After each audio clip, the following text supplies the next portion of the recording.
First of all, good morning, and thank you for attending the groundbreaking for the complete restoration of the Seamen's Bethel and Mariners home. We appreciate everyone taking time out of their busy schedules to be here with us.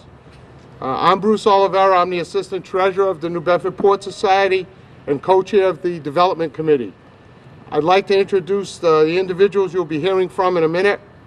We've got our President, Mr. Frederick Toomey, Mayor Jon Mitchell, Betsy Pye, President of the Ladies Branch, Terry Burnett of the Executive Director of Whale, and Jay Pageant from the Mass Cultural Council. I'd also like to acknowledge some officials that have taken time to be here, and I hope I don't miss anyone. We've got Representative Tony Cabral, Representative Paul Schmidt, a representative of Congressman Keating, Michael Jackman. We got Ward 6 City Councilor Joe Lopes. We got Community Director, Development Director Pat Sullivan, and our architect Joe Booth. I just want to say a couple of words before we get started. My fingers are frozen. Hold on. I did take my coat off. I did. The dream of restoring these two very important pieces of New Bedford history started in 2009. And at that time, Fred Toomey was the chair of our building committee. He also brought to us the urgency of attention that these buildings needed, and it was brought to the board's forefront. The journey began with the repair and restoration of the windows in the Bethel, followed by the repair and restoration of the south wall of the Bethel in 2010. In 2012, Fred Toomey became the president of the Port Society, succeeding President Joseph Finnerty. In 2013, we restored and repaired the south wall of the Mariners home, along with doing extensive restoration work inside of the Bethel. All along, we realized that we did not have the means to accomplish all of the needed restoration alone. And it was in 2014 that we as an organization made the decision to meet with Executive Director Terry Burnett of Whale. In my opinion, it is that decision to partner with Whale that propelled this dream into reality. Terry brought us the expertise, experience, and knowledge that allowed us to take this to the next level, and the Port Society Complex project was born. At this time, I would like to ask President Fred Toomey to address you. Thank you.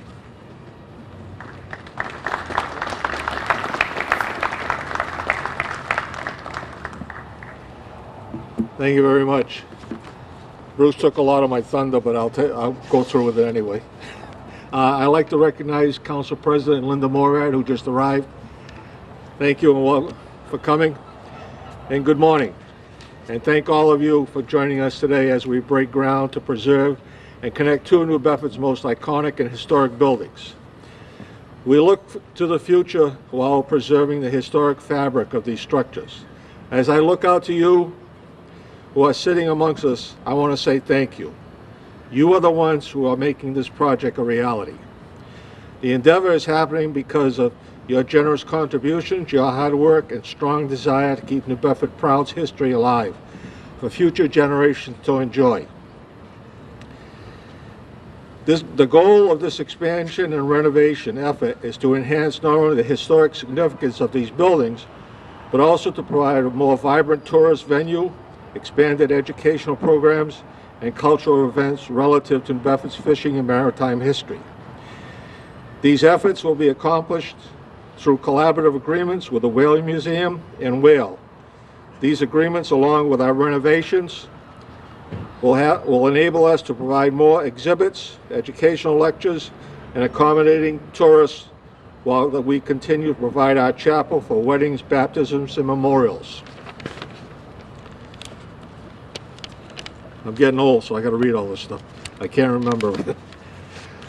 While the Mariners' home will be a new home of Whale, it will also be a place of exhibits and display of our fishing industry, proudly provided by and under the direction of the Whaling Museum. While new glass enclosure in the back will provide handy access to both handicap access to both structures. As I stated, all this could not be accomplished without the support of people like yourselves. So again, I say thank you. While it is not possible to thank or name everyone individually, we have posted a sign with all our major donors, and this sign will be updated as the contributions continue to come in, as our goal is not quite reached yet, but we are working towards completion. I would like to say take a few more minutes to recognize organizations and individuals who have played a prominent role in bringing this endeavor to reality. We have a number of major contributors. Mass Cultural Council, Jay Pageant, who is here. The City of New Bedford Community Development, Mayor Jon Mitchell and Pat Sullivan. Whale, I can't really thank her and Diane Broda, Terry Burnett and Diane Broda, enough for all the work that they've done in helping us bring it to this point. The ladies branch under the Bedford Port Society under the direction of Betsy Pye, who have been very instrumental in helping us to develop the project. A number of major contributors, along with their efforts, are people like Roy Enochson, William Q. McLean, Dr. Brian Rothschild, the Honorable Ahmed Fernandez, Av Poshkas, William Bill King, Bruce Oliveira, and Liz Isherwood from Along with these people comes our food. The Crapo Foundation of John and Peter Bullard, the Black Whale Restaurant by Albert Santos, and Fleet Management by Lars, and I cannot pronounce his last name, Vinarud. Oh, thank you. I sincerely want to thank all of these people for your support and your contributions. And finally, in closing, I would like to thank my fellow officers, members, and the public in general for their continued support. Thanks to our treasurer, Paul Stubbs, our manager, Tim Nelson, and former manager, Peter Haley, for all your support and help over the past few years. I also like to thank my wife and my family. They put up with a lot over the last few years with my endeavors here. One last person that I would like to recognize and thank, who is not here because of serious medical problems, is Paul Swain. Paul is a driving force for many of us to maintain and preserve these two historic buildings.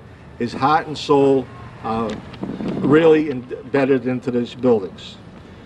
So in closing, again, I would like to say thank you to all of you from me and also the members of the Board of Directors. Thank you very much for your time. And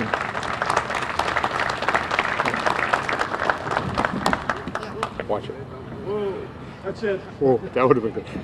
I'd like to ask Mayor Jon Mitchell to come forward, please. Thank you.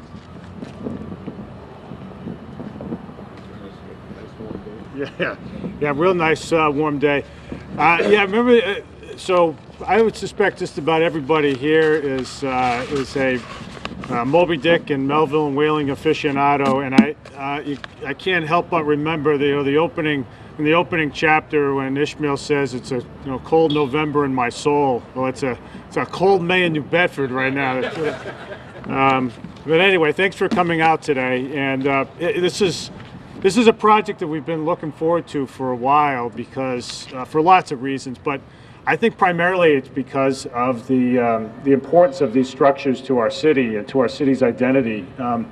When all of us are very proud of our city and have a deep affection for the place, and when we take people from out of town out in the city to show them the place a little bit, I think most of us tend to gravitate to this general area, right here in the museum and the historic district, but also the Bethel and the Mariners' Home, and it's for good reason. I mean, these buildings say a lot about who we are as a people, and what we honor and what we try to cultivate in our community, and that which we're most proud of. And so if there's any set of buildings to preserve and get right in the city of New Bedford, it's these for sure. The Bethels, they speak for themselves, and I think all of you know the stories behind both of them. They've greeted mariners for nearly 200 years alike,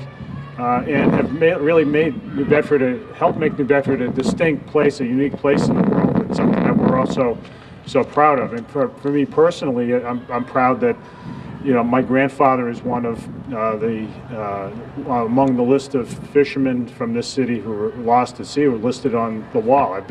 It's something that I've been able to, you know, take some pride in since I was a child, as far back as I can remember. So it's a special place, for me for sure.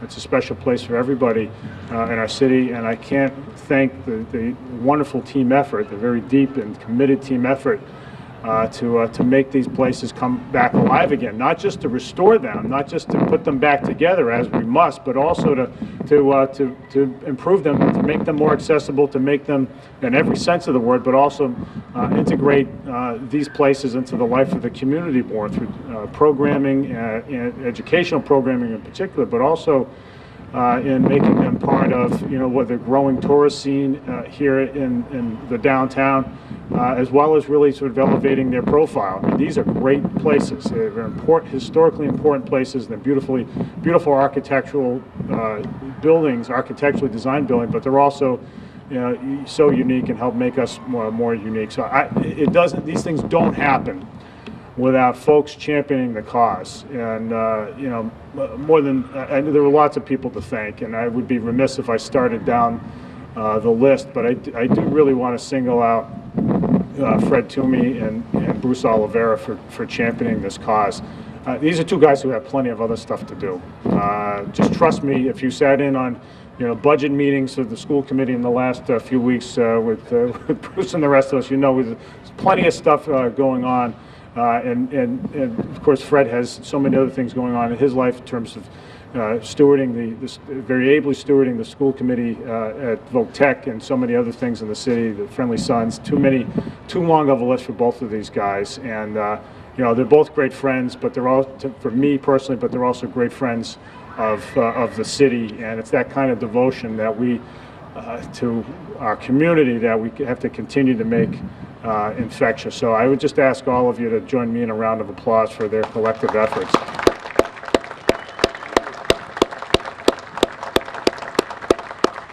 I think they both deserve a raise for doing what they've done here, for sure. I'll be the first one to say. But anyway, I also want to say to the folks at Whale and Terry Bernert and the board, thanks for stepping up. I mean, this is, if there's anything in Whale's wheelhouse, it's this project, and the level of expertise and again the commitment on behalf of that organization by Terry and others was instrumental in making this happen. So I think I saw, where is Terry? Terry, I saw you somewhere. There you are. Terry, thank you so much. Thank you so much. Once this gets done, we have a long list of others for you to tackle, but we couldn't have done it without you. So thank you so much. And I just, you know, I want to thank the state delegation, Tony and Paula here. I know Senator Montigny also was a big supporter of this project. This is going to be great when it's done. It's really going to be terrific. It's going to be, as proud as we are of the building and the facility, it's going to be even bigger and better, and really, I think, be a beacon for all the great stuff that's happening in downtown New Bedford right now. Too many things to name, but this is helping put the city back on the map, and that's exactly what we strive to do these days. So thank you, everyone, for your efforts, and we look forward to the project. Thanks.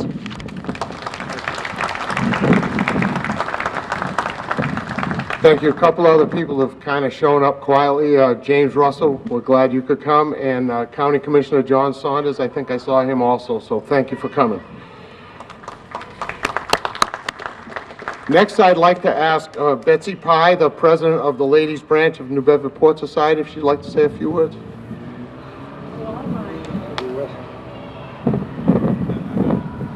Good morning. One thing I learned sitting in that seat for the last few minutes is when you applaud, you are warmer, so feel free. Yesterday, the Ladies Branch held its 183rd annual meeting. According to our bylaws, one of the purposes of our groups is to aid the New Bedford Port Society in any project relating to the Mariners' Home or the Seamen's Bethel which the Ladies' Branch deems desirable. Nearly 200 years later, the Port Society complex is very much wanted and needed. But just as important as preserving these buildings is the necessity of bringing them into the 21st century. When my husband and I were married here in 1980, and when we christened our son here in 1997, there were friends and family members unable to climb the stairs to the sanctuary. Soon, with the completion of this project, this impediment will be removed and the Siemens Bethel will be completely accessible. On behalf of the Ladies' Branch of the New Bedford Port Society and myself and my family, I'm happy to celebrate the groundbreaking and the commencement of this project. Thank you.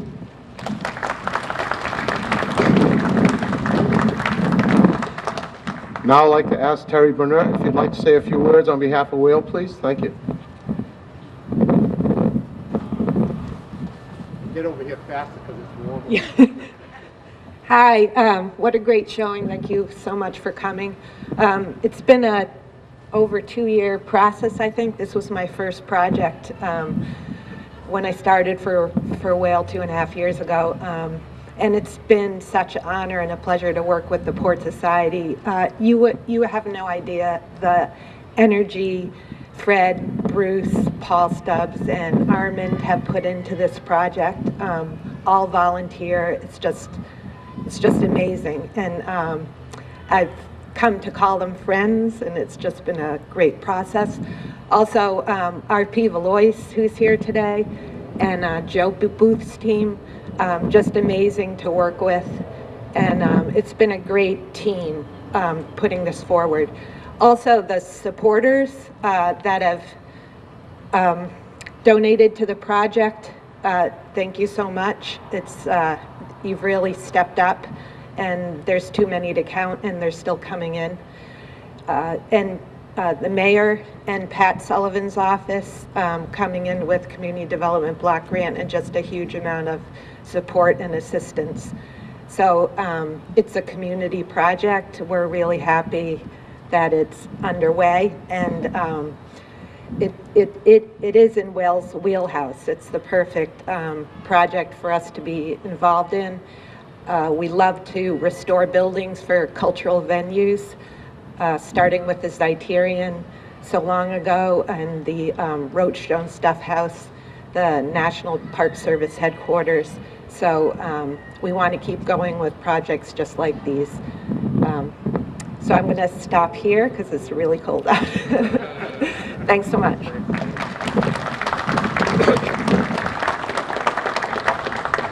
And last but certainly not least, I'd like to ask Mr. Jay Pageant of the Mass Cultural Council if he'd like to say a few words. Thank you. Thank you. You said I dressed properly. Some of you didn't. I was going to reminisce about first time I walked into the Bethel, which was about 8 years ago on a warm summer day, but I don't think that would be very fair right now. So suffice to say that the Mass Cultural Council and Mass Development have been running the Cultural Facilities Fund since about 2007. And we've been very busy because there's a lot of cultural organizations around the Commonwealth who have a great need to maintain the buildings to the level so that everyone can enjoy them. They can be accessible for all, they can be safe for all, and they can continue the programming that educates us and enlightens us about some of the history that we all share, which is fascinating, and this is certainly a great example of that. We've made about 19 grants in New Bedford in the past 8 years for close to $3 million. And it's our goal to keep securing resources from the legislation on Beacon Hill in the executive offices in Beacon Hill so that we can bring resources into the community so that you all can continue the amazing work you do to restore the buildings. And I want to thank Terry in particular and Fred, who gave me that tour on a warm summer day that he doesn't remember. for being on the ground and doing this work that takes a very long time to plan and implement. But we're so happy to be a part of it, and thank you so much for having me. Thank you, everyone. We'd now like to do the groundbreaking, and I'll turn it over to the president, Mr. Toomey. Thank you.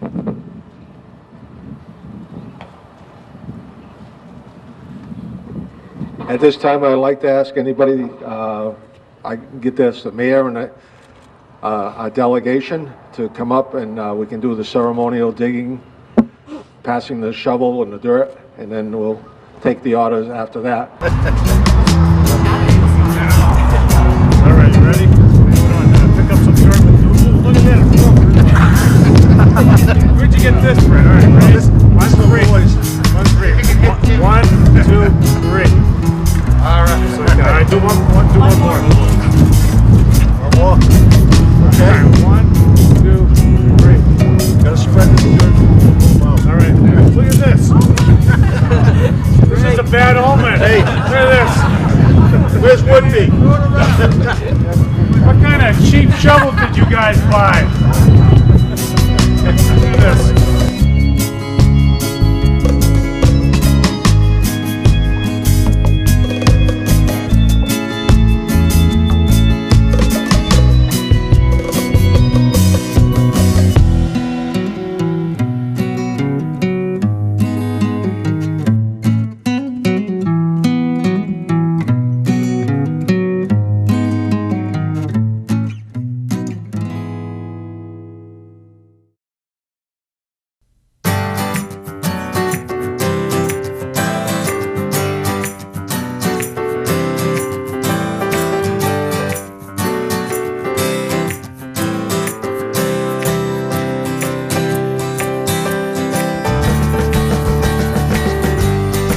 Real men know that getting tested is the way to take care of their families.